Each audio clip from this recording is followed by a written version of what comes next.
It's October 31st, Halloween. That means it's time for a new 31 on 31. This year's theme, Unholy Terrors. We're looking at 31 movies from 7 different franchises: The Conjuring, Insidious, The Exorcist, The Omen, Poltergeist, Shining, and Blair Witch, and we are ranking them all together.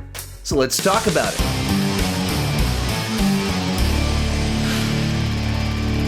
Hi, my name is Sean, and I love to talk about movies way too much. With that in mind, go ahead and join me down below in the comment section. If you're up for the challenge, share your ranking of all 31 movies included in this list. If you're wondering what those movies are, the list is down below in the description. As always, my list isn't the right list, it's just my list, and I would love to see yours. With that said, 31 on 31 is a series from the Autopstream. That means 3 other people are participating in this year's 31 on 31. So if you enjoyed my video, be sure to also check out Brian Lomax's, Cody Leach's, and CP's. The links to their videos will be down below in the description. And finally, as we are discussing 31 movies in this video, there's not a lot of time to talk about each individual film. But I have done separate rankings for each of these franchises where I give my full and elaborate thoughts on each of the films. Once again, the links are down below in the description. And let's get started. In last place, The Exorcist II, The Heretic. Simply put, there is no excuse for how bad and bizarre this film is. After the wild success of the original, they had plenty of resources to craft a great film. They brought in the director of Deliverance, who in fact, buddy, I'm trying to shoot a video right now. What are you doing? I can tell you're getting lonely, but I gotta shoot my video. So where was I? After the wild success of the original film, they had plenty of resources to recruit a great team for this movie, and in theory, they did. They got the director of Deliverance, a movie that was nominated for and won multiple Academy Awards. And somehow they managed to make a movie that doesn't understand at all what made the original work, what made it interesting, takes the mythology off in a direction that kind of ruins the entire franchise, and comes up with some of the stupid ideas for plot points imaginable for a film like this. Like, the movie revolves around a piece of technology that syncs one person's brainwaves to another, so a priest gets transported back in time to see someone else's thoughts. What you just said is one of the most insanely idiotic things I have ever heard. So this is a movie that's not enjoyable, it's not scary, it doesn't understand why the franchise worked in the first place, and it has no excuses for any of this, so it comes in last place. Bringing us into the top 30, Omen IV: The Awakening. A cheap made-for-TV movie that's essentially a cheap rehash of the original film with just kind of a gender swap and a couple of ill-conceived, fresh, clever ideas. Now, the fact that it's a TV movie means that they have to neuter all of the violence. They try to do all of those accidental death type kills in it, but they can't actually pull them off because it's for television. So you just have like one sequence where a guy stands there like making weird faces at the screen while a wrecking ball very slowly moves at him, and then for 1/10 of a second you just see him get knocked over really quickly. I mean, the whole movie's kind of like that. It feels cheap. The acting isn't very good, and the funny part is the music is hilarious. It feels like it's pulled out of like Problem Child. So all these sequences that are supposed to be scary, edge of your seat, where someone's about to be killed, where a kid's being bullied, and it puts like whimsical kind of mischievous music in place. Number 29, The Nun, a drab exposition heavy slog of a film with some just very bizarre casting. The movie starts off with a lecture from the Warrens referencing some of the other films in The Conjuring, and then it cuts to our lead character, who is played by Vera Farmiga's actual sister that looks exactly like a younger version of her. But the two characters aren't related at all. Wow, that was weird. Whenever I first watched this movie, I legitimately kept waiting for a plot twist about how the two characters are related, because of all the humans on the earth to cast for this part, why would you cast the sister of the lead actress of the main movies in this franchise? But once we get into the main plot of the film, There's just not much to it. It's a creepy environment, and creepy things happen at that creepy place. I didn't find the characters interesting. I didn't care about the story or the arc. It's just all the generic, bland stuff that's supposed to happen in a Conjuring movie with boring characters filling it out. Next up, the Omen III, The Final Conflict. Now, I wanted to enjoy this movie a lot more because it does have Sam Neill, the hero of the Jurassic Park films, as the lead character, the Antichrist.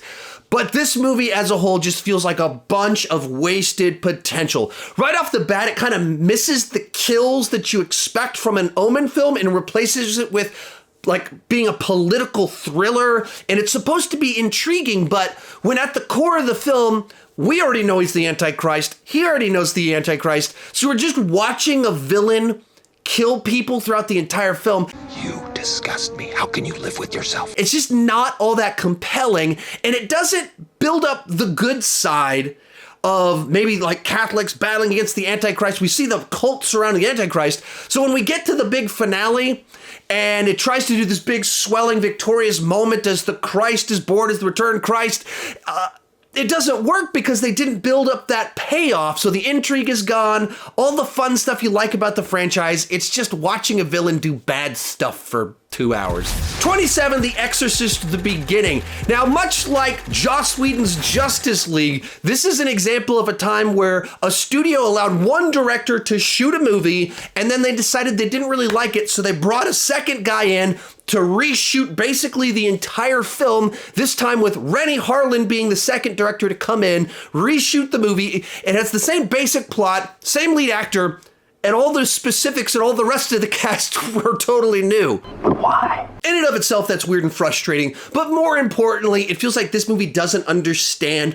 what made The Exorcist scary and interesting in the first place, and it was that simplicity and the familiarity that just some random girl is being taken over and the mom's desperately trying to find out what happened.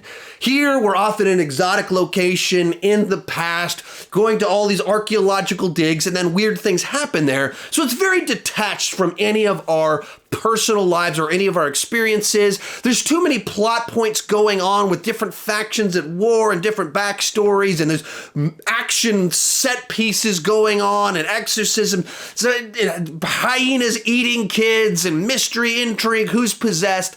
And with all the new stuff added in, all the excitement, it just dramatically diminishes the returns. And so you have a movie that doesn't really know what it's trying to be. And Rennie Harlan, he directed Cliffhanger, Die Hard 2, two movies I thoroughly enjoy. But what made them awesome is like the opposite of what made The Exorcist awesome. He's just not a good fit for this franchise. And so you see a movie competing with itself as the wrong directors trying to rework a movie into something it's not supposed to be. Coming in at 26, Annabelle. After the wild success of The Conjuring, for some reason they decided to follow it up with a theatrical spin-off that has the production values of a direct-to-video spin-off from the director of such classics as Mortal Kombat Annihilation and Wish Upon. Now, it's not wildly incompetent, it's just incredibly generic and bland. A pregnant woman starts experiencing weird things around her home, so she just walks around for the runtime, whether pregnant or with a newborn, looking worried about everything taking place. None of the characters stand out, none of the sequences are memorable, nothing about the plot adds anything new to the genre. It's just another one of these movies, except featuring that creepy doll from The Conjuring. It does the bare minimum it can to be considered a movie. Then we have Poltergeist III, just a terrible setup for a continuation of the Poltergeist franchise, where the Freelings take their daughter, who's been through a horrible ordeal in the first two movies, send her off to live with relatives that don't know what happened to her. Not a great plan. So she can go off to a school for gifted but disturbed children with a headmaster that doesn't believe what happened to her, that's hypnotizing her, traumatizing her, and then when horrible things happen, no one believes her. It makes the Freelings seem awful. It's just not a good setup for a movie. From there, likewise, part of what made the Poltergeist franchise stand out is that it was so suburban and normal and relatable. So by putting it in a high rise, it's new and different, but it detaches it. It's rich people in an environment where very few people actually live, going to a school for, Charles Xavier's School for the Gifted or whatever, in which case it just loses that normalness that made the original so interesting. The thing that does help this one a little bit are all the practical visual effects. Instead of doing for a bunch of post-production spectacle, they use classic old actual mirror on set effects, and I love the way a lot of this stuff looks. Of course, another thing that just absolutely puts a wet blanket over this entire film is the tragedy of the death of the little girl before the film was even finished. She wasn't available to do reshoots because she tragically passed. The director didn't even want to finish making the film because of everything that took place. And so you watch the movie and it feels a little bit incomplete because essentially it is an incomplete film. So there's a couple of things with the special effects and visual effects that I thought were pretty cool, but the basic premise and just the idea of the movie, it's pretty tough to watch. Number 24, Book of Shadows, Blair Witch 2. Now this is a classic example of a cash grab sequel where a studio wanted to ride the wave of all the Blair Witch popularity, and so they rushed a sequel into production. And the director actually did have some interesting ideas about making a movie about the Blair Witch mania that is itself an example of exploiting the Blair Witch mania, which is incredibly meta in and of itself. It was supposed to comment on all the different types of fans that were involved in it. And he made this movie that was intended to be psychological, ambiguous, and then he finished it, showed it to the studio, and it was too weird for them. And so they demanded reshoots. They added a bunch of stuff that removed all the ambiguity. It overly explained what was happening. It actually kind of spoiled the ending by showing us who survived by the end of it. And thus the movie that might have been interesting got totally ruined by studio interference and turned into just a generic mainstream slasher killer, not slasher, but mainstream possession film of that time with not much distinctiveness to it. It's pretty watchable for me because it's from an era that's, my formative years when it comes to movies. And I would love to see what the director was originally trying to do. But for the most part, this just comes off like a studio trying to make a quick buck and not caring about making something with artistic integrity.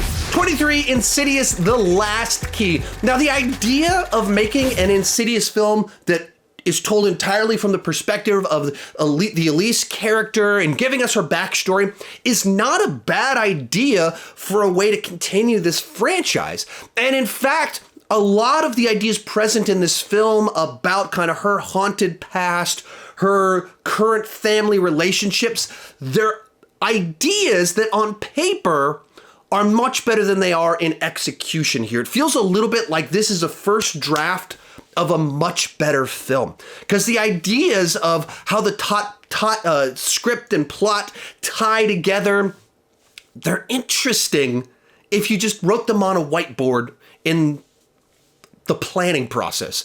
But then when you watch the movie, everything's kind of unbalanced. Characters are introduced way too late. Like there's this niece character that we meet her in one scene, like see her just a little bit in the second scene where you learn maybe she's got some powers, and then suddenly in the third act she's this major character that's driving much of what happens, and the whole family's reunited, which should be this powerful moment, except us as the audience know that she dies right after this, so it loses any weight that it should have had. And so a movie that just feels undercooked. The lead actress gives a great performance. There's some ideas I really enjoy. The actual execution, I don't think works particularly well at all. That brings us to Poltergeist, the remake. A strange oversimplification of the original Poltergeist that does try to change a few things up, reorders when things happen, gives the dad a different job or a lack of a job. And I'm not quite sure that any of these changes actually do the movie any favors.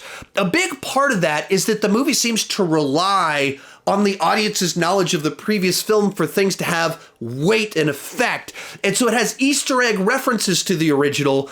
It delivers information about how the neighborhood is built on top of a a former cemetery, but it's all exposition. The storytelling is missing. In the original, it builds up through a series of revelations about the neighborhood being built, the dad's job. It was on top of a cemetery, and then you get to the finale of the film, and it's the actual reveal that's shocking, like, you moved the headstones, you left the bodies.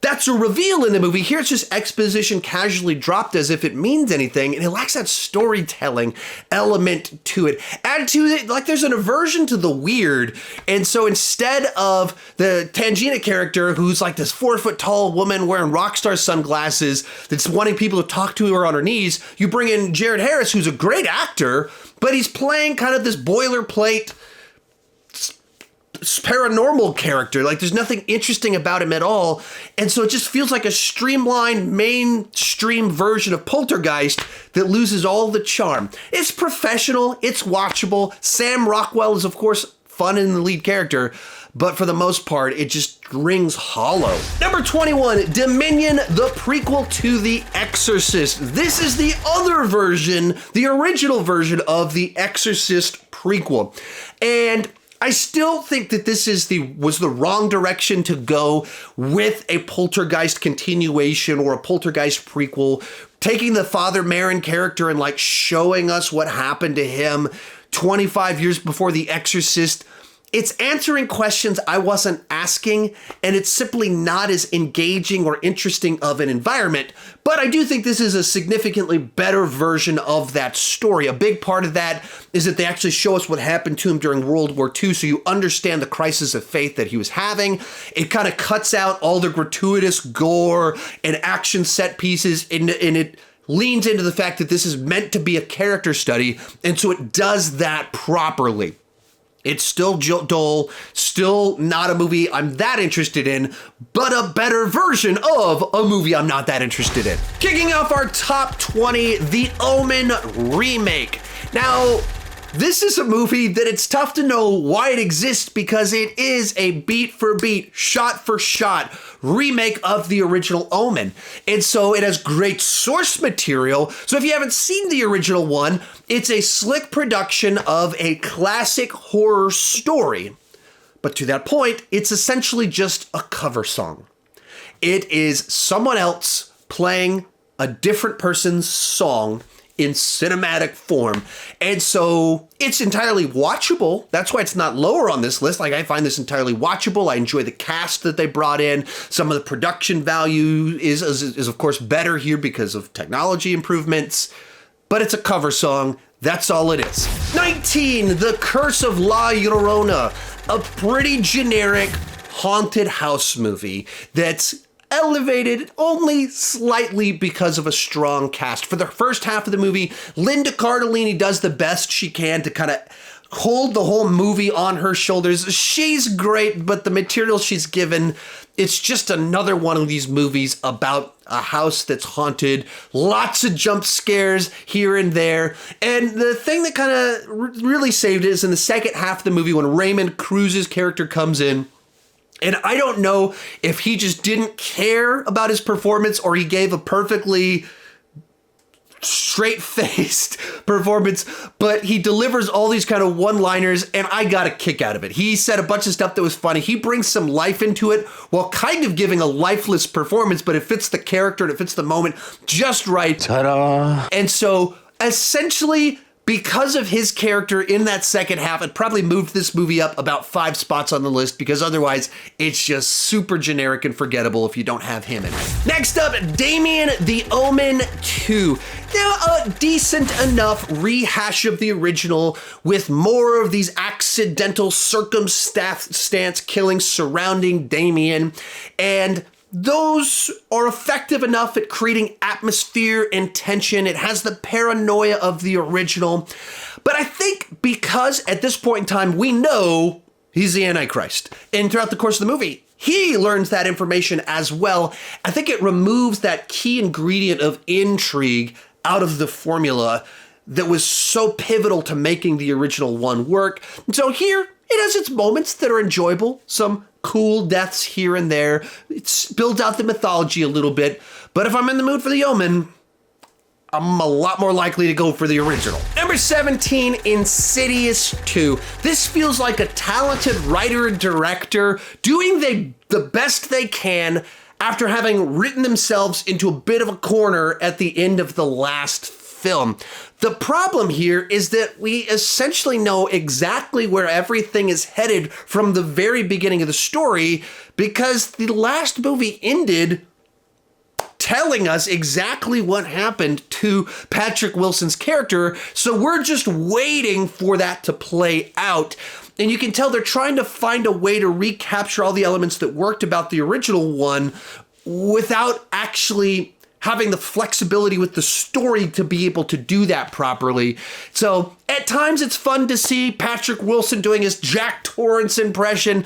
The whole world of going to this other side, that's a lot of fun to look at when it does happen. But for the most part, this feels like a pretty forced sequel to me. Then we have Blair Witch, a good enough follow-up to the original film, except with a significantly larger budget and improved technology, both for the production as well as inside of the story. And honestly, that's probably the biggest problem with the film. Part of what made the original work was that it was so low budget and it stuck to the premise of this crew with only 2 cameras. Here, with the bigger budget for the movie, as well as the people in the movie, everyone has a body cam, there's drones flying all around, and so instead of feeling like found footage, it feels like a cheap movie.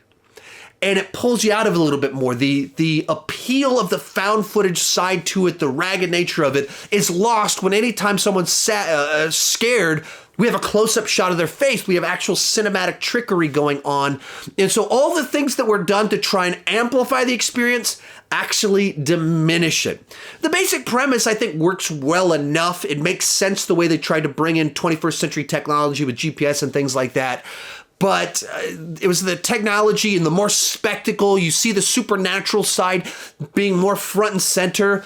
And I think what made the original work is that the reality of just being lost was more terrifying than the supernatural stuff. So when the supernatural stuff did come in and they're already lost, it just scares you that much more.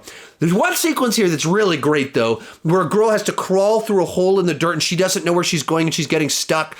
That was incredibly effective. That's the best sequence in the movie. Like, I could barely watch it and actually did look away because it made me so uncomfortable to watch. For the most part, it's okay, but not a lot more than that. Number 15, Poltergeist II, The Other Side. And for the most part, this is a okay follow-up to the original, primarily because it's just fun to spend a little bit more time with the Freeling family. And it's got this great, creepy old man villain that acts weird around their little girl. Are you afraid, honey?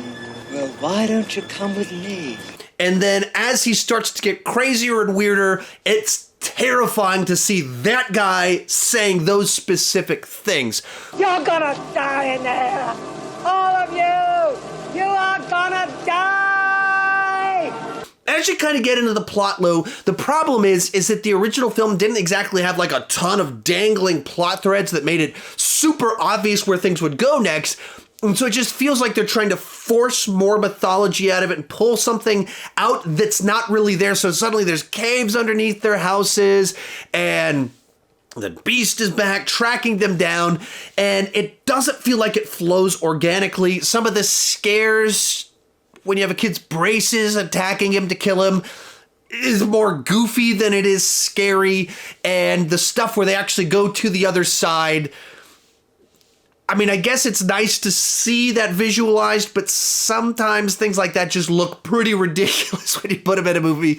So overall, it's another one where if I'm in the mood for Poltergeist, I'm just gonna watch the original again. This is followed by Insidious Chapter 3, a solid addition to this franchise that I think has a better plot line than parts 4 or part 2, while not necessarily being as fresh and urgent as the original where the little girl gets taken captive. There's some great ideas in here about one of these creatures causing people to kill themselves in the way that they engage them.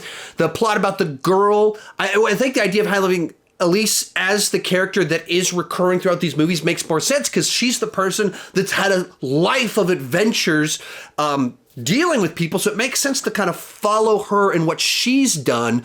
And I think that's what made this movie work better for me than the other two Insidious sequels that had the right idea, the right character to follow, kind of just fleshed out the world a little bit better. We got to spend a little bit more time with this mythology. 13, The Exorcist III. Now this one is a pretty big mixed bag for me because there were a number of things in this movie that I thoroughly enjoyed, but it also kind of petered out a little bit for me as it went along. During the first half of the film, I thought that they just did a great job with the friendship between the priest and the detective and just making them feel like two people that had known each other a long time, that really cared about each other, picked on each other a little bit, and they had banter that felt like actual dialogue humans would say, while also still being entertaining to listen to at the same time. And then as the murders begin and we're doing the investigation and it has ties back to the original film, that it fleshed things out nicely. And then as we kind of move into the second half and it starts getting more supernatural and characters are being brought back that were presumed dead after the original, I didn't think that some of that stuff worked quite as much. And then when we start getting into an exorcism in the third act, it just didn't feel like the logical conclusion to what had been set up before. And then watching some stuff about the making of the film, apparently that was done in reshoots and they really did rework the film to add gore and more exorcisms because they wanted to call it The Exorcist. The book it's based off on from the writer-director was called Legion, and he wanted to call this Legion, but they wanted the name brand recognition, so they had to have an exorcism in it. And I haven't seen that version of the film yet, but I suspect I would like it more because this one, I think, lost its path as it went along. But there's a bunch of things about this film that I thought were really, really good. Coming in at number 12, Annabelle Creations, a significantly better Annabelle spinoff that's actually a scary story with a nice origin for the doll. Finds a way to kind of have this story about this foster home with all these little girls in it that's just in an inherently creepy environment. And then you add this doll into the mix and it slowly builds tension. And the whole movie knows how to build tension in a sequence as well as throughout the film as a whole. That just creates the right atmosphere to have the tension and scares that you want inside of it. A big part of that is even kind of the sound design and being in this creaking old home and the way that plays out just makes everything a little bit unsettling. And it knows how to not require gore, but how to have shocking images where like the dad at the house is holding a cross. You see his fingers snapping backwards and with the sound of the cracks is perfectly unsettling. Now, the characters in it don't necessarily stand out all that much to me. It's not one that I necessarily want to rewatch a whole lot, but I do think it does what it's trying to do really well. It is a nice addition to the Conjuring franchise. Next up, Annabelle Comes Home, a more mainstream Annabelle spinoff that's a bit more accessible than Annabelle Creations, and so maybe a little bit more familiar, but a lot more, I think, consumable as a film. And a big part of that is this is probably the most lighthearted film in the Conjuring series. Not that it's actually all that lighthearted, but it's not quite as horrifying as most of the films. It is about the Warren's daughter being babysat and a bunch of high schoolers stopping by at the house. And so it's got a little bit more humor in there with Bob's Got Balls and the way all of that plays out while still having the scares. Not every movie has to try to be the most shocking and horrifying film in the franchise. And this one, I think, wisely plays things in the opposite direction. And because of that, I think it stands out just a little bit where we see what's an average Friday night like at the Warren house when they're off doing something and so a babysitter comes over. What might happen? I just like that as a nice addition. We've made it to the top 10 with The Conjuring, The Devil Made Me Do It. Now, I know some people were disappointed with this film because they didn't think it was quite as scary as the other two main Conjuring films, and they were disappointed that James Wan didn't come back to direct. And I certainly think that James Wan is a better director than the director of this film. With all that said, I thought that this was a perfectly fine addition to the main Conjuring franchise that I thought did some interesting things with these movies. It doesn't follow the exact formula of the original, but it provides an expanding mythology and more time with the Warrens as a couple. This time it's more of an investigation where there's someone on trial, and so they're trying to piece together exactly what's going on. I really appreciated that one of the things this movie did was add in human bad actors, that there's people with knowledge of these things and skills like the Warrens that are the bad guys that are setting some of this stuff up to happen. And I thought that was just a real nice addition to the franchise that took it in a new direction. So certainly not as good as the 2 James Wan Conjuring films, but for me, that doesn't mean it's bad. I still thought it was very good and did some interesting new stuff with the franchise. Number 9, Insidious, an interesting twist on a familiar haunted house premise. Whereas normally there's someone that needs to be exorcised, this time it brings in this whole idea of astral projection that takes all the mythology in a different direction, where it can have the usual haunted house spooky scares to it without leading to a third act with an exorcism that we've seen many times before. This time, instead of that, our third act is in fact a father urgently trying to save his son and remembering his past and skills that he had before. That just gives it an interesting new urgency, gives it almost like a superhero vibe to it. And I love stories about people discovering their lost potential and things like that. So those little dynamics just did something different enough to make it stand out in an overpopulated subgenre. Now, I don't think the characters are quite as interesting as the Warrens from the Conjuring movies, also from James Wan, but that's really the thing that kind of holds this one back from being a little bit higher up on the list. It feels like a little bit of a prototype for what James Wan did much better shortly afterwards with the Conjuring films and the Warrens in particular, but a very solid, interesting addition to the genre.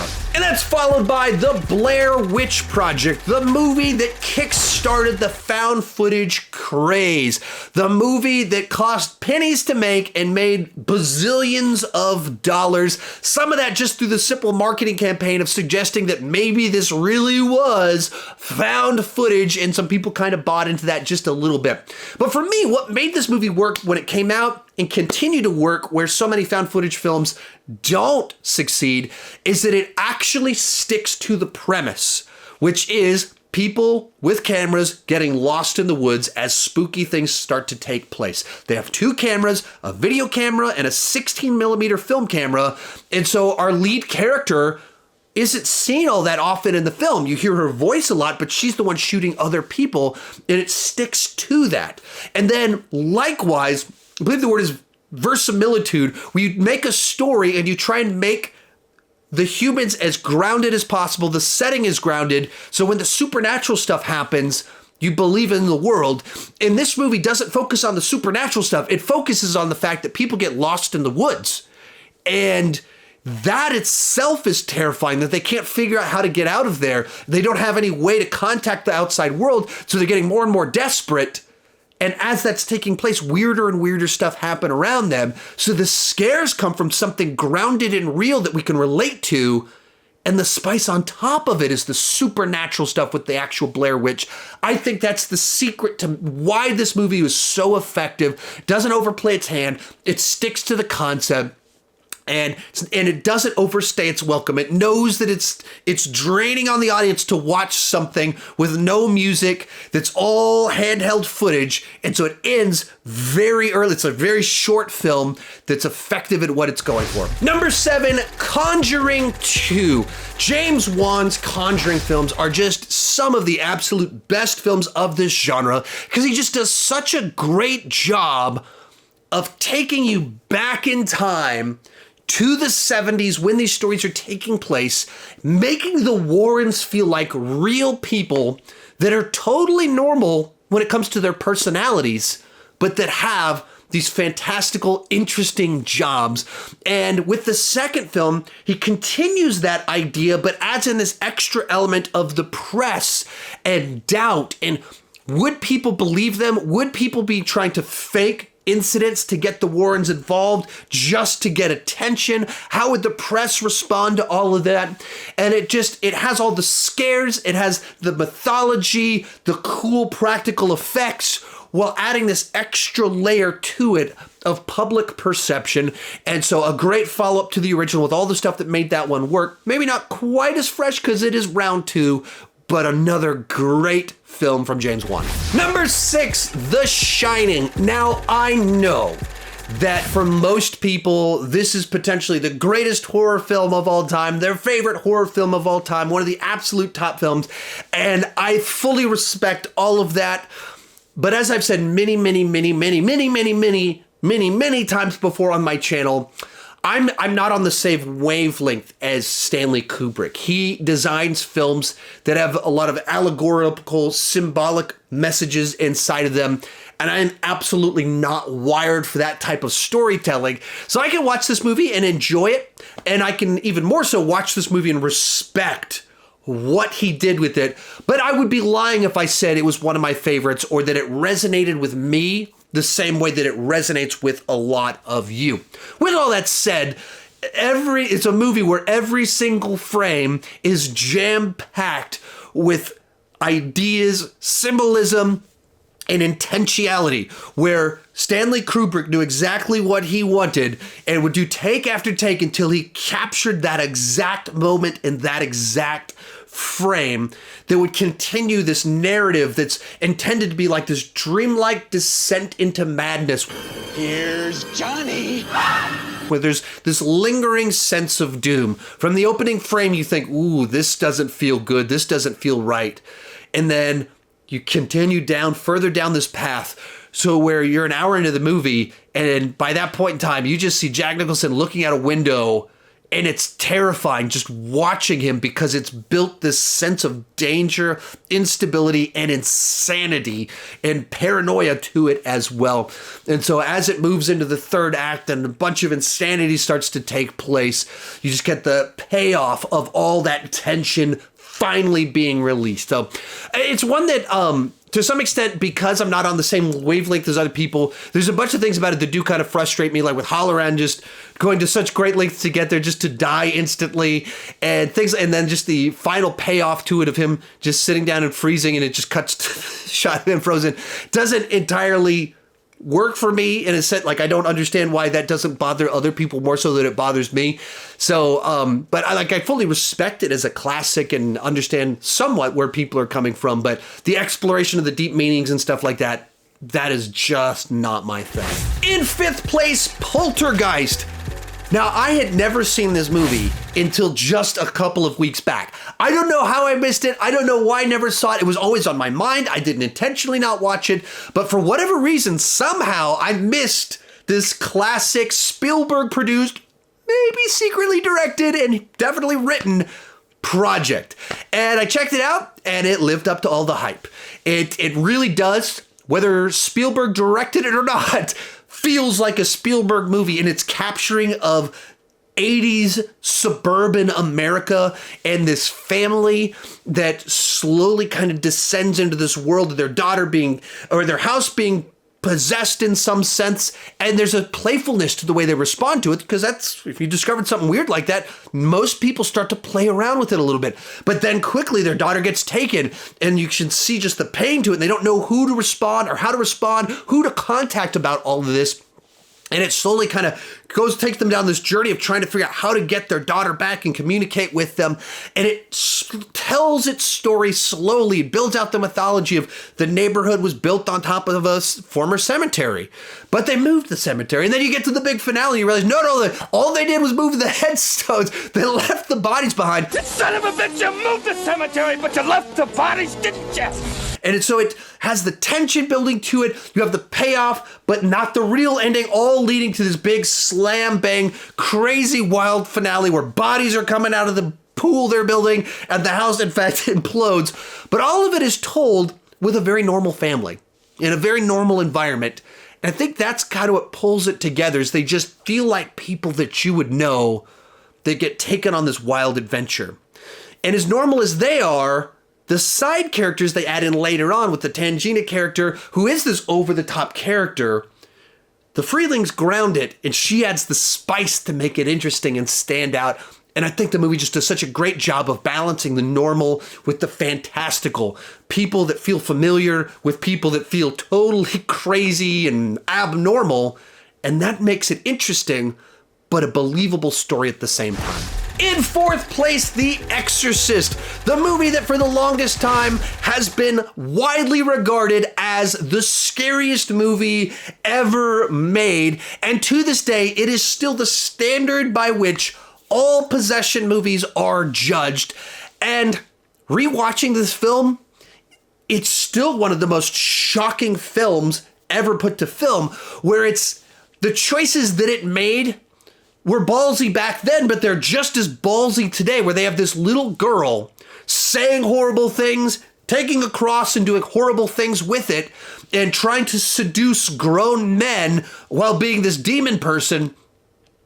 It's still to this day unsettling to hear her say those things, and very few movies have dared to go in the territory that this movie went to when it came out 50 years ago, while they've tried to copy so much of what is in this film. Beyond that, it just does a great job of, like many movies on this list, setting it in a place that feels familiar and normal, and watching this girl in her day-to-day life slowly descend into the monster that she turns into. That's what makes it so scary, is that it feels like someone you could know and something terrible happening to them. And then there's all the undercurrents about father who's lost his faith and through encountering the worst of evils, rediscovers it. Put it all together and you just have a well-rounded film that takes its time to tell its story, sets things up so it pays off so well when you get to the third act. Before I give you my top three, remember to join me down below in the comments section. Share your ranking of all the films on this list that you've seen. My list isn't the right list. I'm sure you figured that out by now. It's just my list, and I would love to see yours. Also, remember that I am doing this with the Autopstream, Cody Leach, Brian Lomax, CP. Their lists are also dropping today. Please support their channels, watch their videos, subscribe if you like what you see. And also remember, I'm only giving my 1-minute review of each of these films in this video. I've done individual rankings of each of these franchises where I give my more expanded upon thoughts, kind of go into a little bit more detail. Down below in the description, you can find my additional rankings if you want to hear more of my thoughts on each of the movies in this list. In third place, The Omen, another classic horror film that I had not seen until just a couple weeks ago. And it's another one where it's like, I don't know how that happened, because I love Richard Donner. I knew that this was the movie that kind of got him the Superman job, and for whatever reason, I had just never seen this film. Finally watched it. Obviously, it's on third place on this list, in a list that has a lot of competition in the top 10, and so I thought it absolutely delivered. It just has such a great concept of, what if you adopted a child, and the mother doesn't even know the child is adopted, only to discover that the child you've been raising for 5 years is in fact a monster and the Antichrist. What would you do? And it just does a great job of creating this lingering sense of impending doom and danger where there's no possible good outcome. And there's just this ongoing intrigue of, is this child in fact just a sweet little child, or is he the Antichrist? And would you be able to kill the child that you've been raising for 5 years if you knew that they were a monster? It's just an intriguing, horrifying idea to put in your head. And the movie just does such a great job of slowly revealing what's going on and building that tension, revealing what happened to the real child, revealing the mother of this child in it. And I thought it did everything right and totally lived up to its reputation. Our runner-up, The Conjuring. I just think James Wan is a master of horror, and this was him fully coming into his own as a director and making one of the absolute best films of this genre. So much of that is that he just captures the world of the 70s so well. All the little details about the costumes, the house, the technology, even the gear that's being used to study the house and its analog and everything. Everything makes it feel like you're being taken back to a different time, a different place, and it feels real believable, and lived in. The other thing he does so well is making the Warrens, as well as the family in this house, feel like normal but likable people. They don't feel like movie characters, they don't feel overwritten, but they still have a charm where you enjoy their interactions between everyone that takes place. And then, of course, when it comes to the horrors, James Wan is a master at building tension and then at the last minute surprising you with something unexpected. And what I love about this film is that he used practical effects, where when someone's being pulled on the ground, someone is actually being pulled around on the ground by a wire. And when you put it all together, to me, this is a great possession story with characters you care about, a realized world, and the best of 21st century practical effects. James Wan nailed it. But for me, coming in first place is Dr. Sleep. Now, as I said earlier in this, I'm not the biggest fan of The Shining because that movie isn't quite on my wavelength. Stanley Kubrick, with the way he directs films and tells stories, heavily resonates with a lot of other people, and it's just not the way that I'm wired. And I think this movie, Dr. Sleep, is the opposite of that.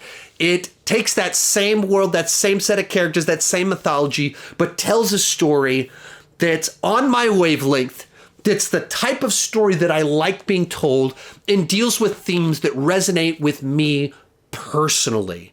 So at the core of the story, it's about a Danny who's dealing with addiction, trying to start over and overcome the demons from his past and all of his daddy issues. If you're familiar with my life story, you know that I struggled with alcoholism, have my own share of daddy issues. And so when you have a story like this that tackles those subjects the way that this movie does, it absolutely resonates with me on an emotional level, and it's a character that I can connect with on many, many, many ways.